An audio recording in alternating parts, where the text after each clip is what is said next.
Hi, I'm Neethu, Assistant Professor, Department of Mechatronics, Nehru College of Engineering and Research Center, Pampadi. So, today we are going to discuss about the lossless compression or the error-free compression. As you all know, lossless or error-free compression is the data reduction method since there is no loss of data, right? And it provides a compression ratio ranging from 2 to 10. Okay, so and this various methods include in the lossless compression technique is variable length coding or VLC, LZW coding, B-plane coding, lossless predictive coding. In the previous video, we discussed about the what is coding redundancy and what is interpixel redundancy and all. So now I am directly going to variable length coding. So variable length coding is nothing but it is a lossless compression technique.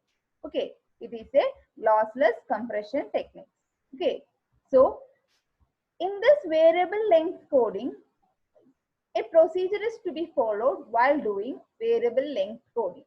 In short, we can say that variable length coding assigns fewer bits to most probable gray levels and vice versa, or it is the simplest method to reduce the coding redundancy. As we all know, redundant data is nothing but the data which doesn't have a informative content, right? So this method is to reduce the data redundancy. Okay. So in this method or the variable length coding, the gray level of an image is supposed to be average the number of bits required to represent each pixel. Okay, the main objective of variable length coding is to code the gray levels of an image in such a way that the average number of bits required to represent each pixel or the L average can be represented as sigma k is equal to 0 to k minus 1 L of Rk P R of Rk, where L of Rk is the number of bits used to represent each gray level and PR of Rk is the probability of occurrence of gray level Rk. Okay. So in this, after that L average, what we have to do is that the probability of occurrence of the gray level Rk is in the interval in between 0 and 1, and through histogram equalization or through histogram we can say that PR of Rk is equal to Nk by N, where L is the number of gray levels, Nk is the number of times the gray level appeared in an image, and N is the total number of pixels that is used to represent that image.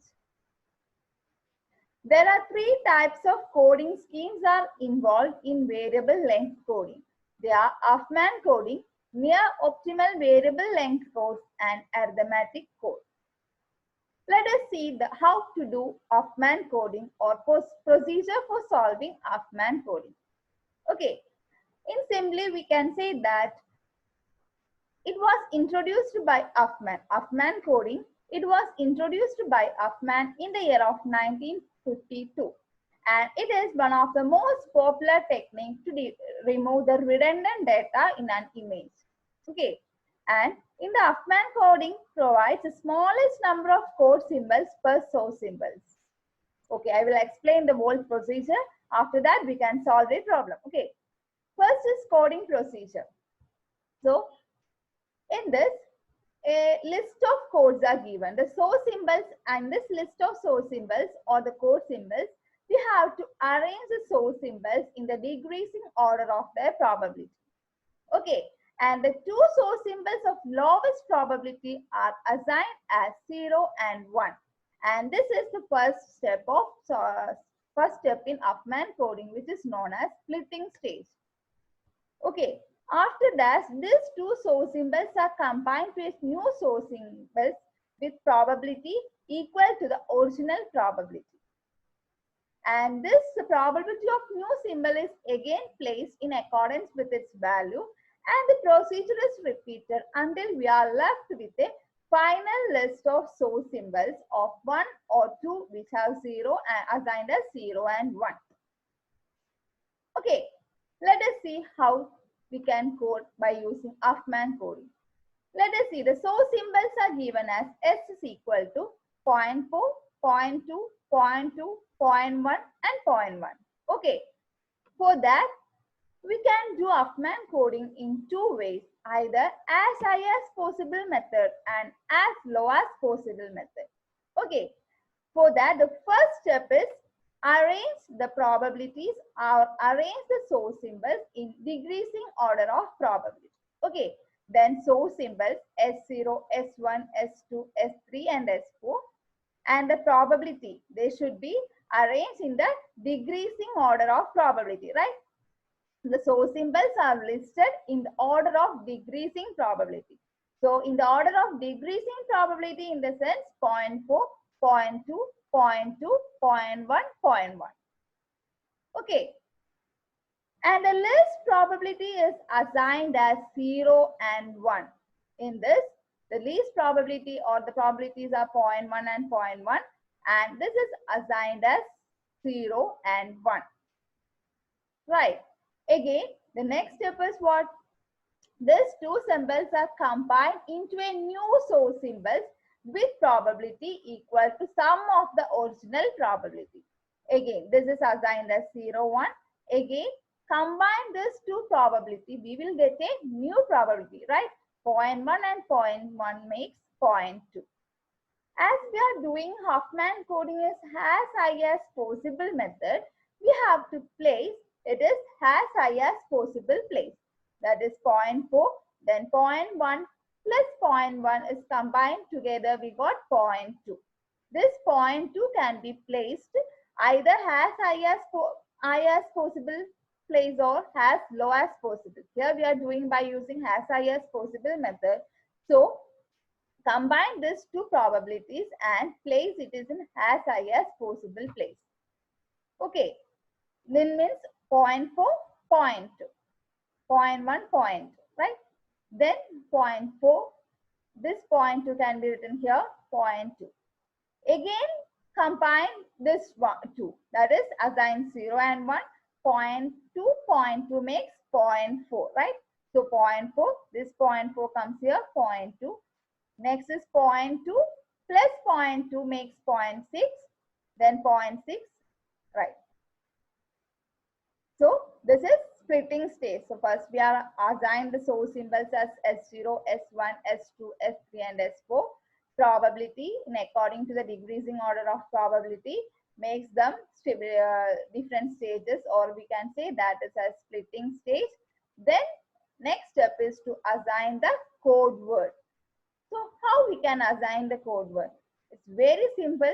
Just go backward or through frontward. Let us see S0. S0 in the sense the way it proceeds is one simplest method, right? You just go through it.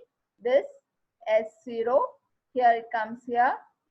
Then how it comes here, right? Here it comes here.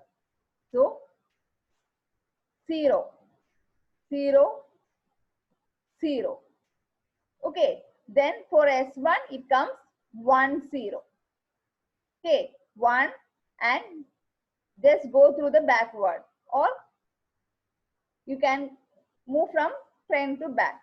After that we got the code words for S0, S1, S2, S3 and S4, right? Next is coding efficiency. How to calculate the coding efficiency? That is eta is equal to h of s by L bar. L bar is, as we have explained before, sigma k is equal to 0 to k minus 1 pk lk, right? L1, L2. So means in L0, sigma k is equal to 0 to k minus 1 P0 L0 plus P1 L1 plus P2 L2 plus P3 L2, right? So L1 in the sense length of the code word. S0, how many bits are there? 2. So L1 is equal to 2 and L2 is equal to 2, L3 is equal to 2, L4 is equal to 3 and L5 is equal to 3. That is L bar is equal to sigma k is equal to 1 to 5 pk lk. Okay, then P1 L1 plus P2 L2 plus P3 L3 plus P4 L4 plus P5 L5. Then P0 in the sense 0.4. 0.4 into 2 2 means L1. L1 means length of the bit. Here L1 comes 2. So 0.4 into 2 plus here S1 in the sense 0.2, 0.2 into 2 plus 0.2 into 2 plus 0.1 into 3 plus 0.1 into 3. We got 2.2.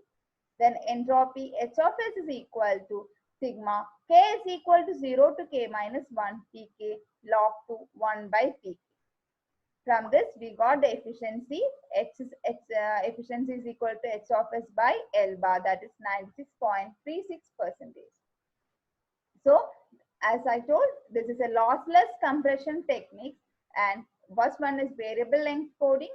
In this, the first one is the Huffman coding, and it provides the smallest number of code symbols per source symbols, and it creates an optimal code for a set of symbols, and it is one of the simplest method to be followed for compressing or to verify the data. The main drawbacks of the Huffman coding is that only the source symbols can be coded at a time. Therefore, the coding when large number of symbols is to be coded, it's little bit difficult. That is, computational complexity is more. This is about the Huffman coding. Got it?